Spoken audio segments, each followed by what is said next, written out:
Hi everybody, welcome back to another video. And आज की video में मैं आपको बताने वाली हूँ कि मेरा जो एसबीआई क्लर्क का एग्जाम था वो कैसा गया। आई नो ये बताने में मुझे काफी लेट हो गया है, बट मेरे पास बिल्कुल टाइम नहीं मिल रहा था मुझे बीच में। तो अगर मैं पहले अपने अटेम्प्ट्स की बात करूँ तो मैंने अप्रोक्स 73 टू 77 के बीच में अटेम्प्ट्स करे हैं। एंड मैंने गेस ज्यादा नहीं मारे हैं, मैंने एक्यूरेट आंसर्स देने का ट्राई किया है बिकॉज मेरे को नेगेटिव मार्किंग में नहीं जाना था। And starting of with English, सबसे फेवरेट था मेरा इंग्लिश का सेक्शन, क्योंकि मेरा इंग्लिश वैसे ही थोड़ा स्ट्रॉन्ग पार्ट है और आसान ही था, ज्यादा मुश्किल नहीं था। वो कैब काफी इजी थी, specially the synonyms and antonyms वाला पार्ट। बाकी रीडिंग कॉम्प्रिहेंशन में मेरे को थोड़ा सा एक्स्ट्रा टाइम लग गया आंसर को फाइंड आउट करने में, but at the end I was able to do it. अब जैसे इंग्लिश का सिलेबस ज्यादा वास्ट नहीं है, ज्यादा मुश्किल नहीं है उतना एज कम्पेयर टू मैथ्स।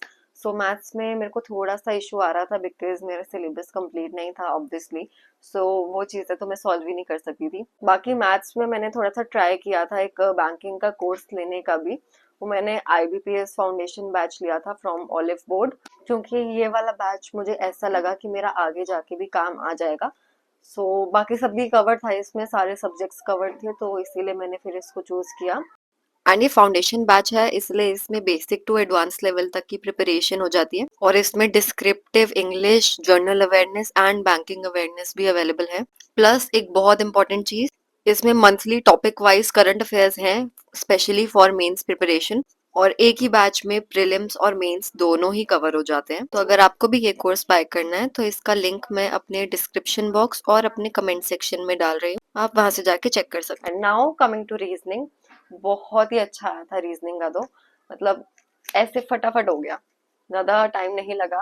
जितनी मेहनत, जितनी प्रैक्टिस मैंने रीजनिंग के टॉपिक्स में दी थी वो डेफिनेटली काम आई है। और अगर मैं एक बार थोड़े से प्रॉब्लमेटिक एरियाज की बात करूं तो definitely maths was one of them. English और रीजनिंग में तो मैं उतना नहीं बोलूंगी, बट मैथ्स में क्वेश्चंस काफी ज्यादा टाइम कंज्यूमिंग थे मेरी शिफ्ट में, क्योंकि एग्जाम में टाइम बहुत कम होता है एंड उसमें भी ऐसे क्वेश्चंस आएंगे जो बहुत ज्यादा टाइम ले रहे हो, तो बाकी क्वेश्चंस को सॉल्व करना बहुत ज्यादा मुश्किल हो जाता है। एंड पर्सनली डीआई मेरे लिए एक काफी प्रॉब्लमैटिक टॉपिक है और उसके 5 क्वेश्चंस आए थे एग्जाम में जिन्होंने मेरे को बहुत परेशान किया है, तो मैंने एकदम लास्ट के लिए उनको छोड़ दिया था और बाकी क्वेश्चंस तो मैंने स्टार्टिंग टू एंड वाले फ्लो में ही करे हैं। बट लास्ट में भी मैं उसके सिर्फ 2 से 3 क्वेश्चंस ही सॉल्व कर पाई हूँ और मेरी किस्मत देखो, उसी एग्जाम में एक और डीआई आ गई। वो एक टेबल बेस्ड थी, बट उस पे तो मैंने हाथ जोड़ दिए थे कि भाई इस पे मैं अपना टाइम वेस्ट नहीं करूंगी। इंस्टेड जो मेरे बाकी एरिया स्ट्रांग है मैं उन पे ज्यादा फोकस करती हूँ। सो एटलीस्ट वो वाले तो क्वेश्चन सॉल्व हो जाएं। और एक और क्वेश्चन था सिंप्लीफिकेशन का। मुझे था कि सिंप्लीफिकेशन टॉपिक मेरा एक स्ट्रॉन्ग सब्जेक्ट है, बट पेपर ने मेरा वो मिसकंसेप्शन चेंज कर दिया है।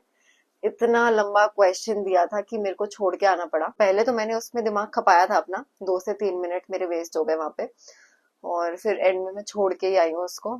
उस चीज ने मेरे को काफी अफेक्ट किया है कि अगर मैं किसी और क्वेश्चन में उतना टाइम लगाती तो शायद वो सॉल्व हो जाता, और फिर तो टाइम खत्म ही हो गया था। एंड बेसिकली बैंकिंग का एग्जाम मैंने एक्सपीरियंस के लिए दिया था because my main goal is SSC CGL.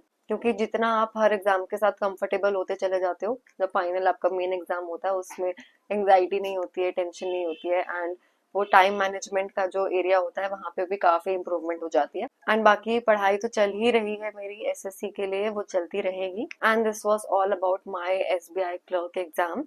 So I will see you in the next video with, of course, my study vlogs. So thank you for watching. Bye and Har Har Mahadev.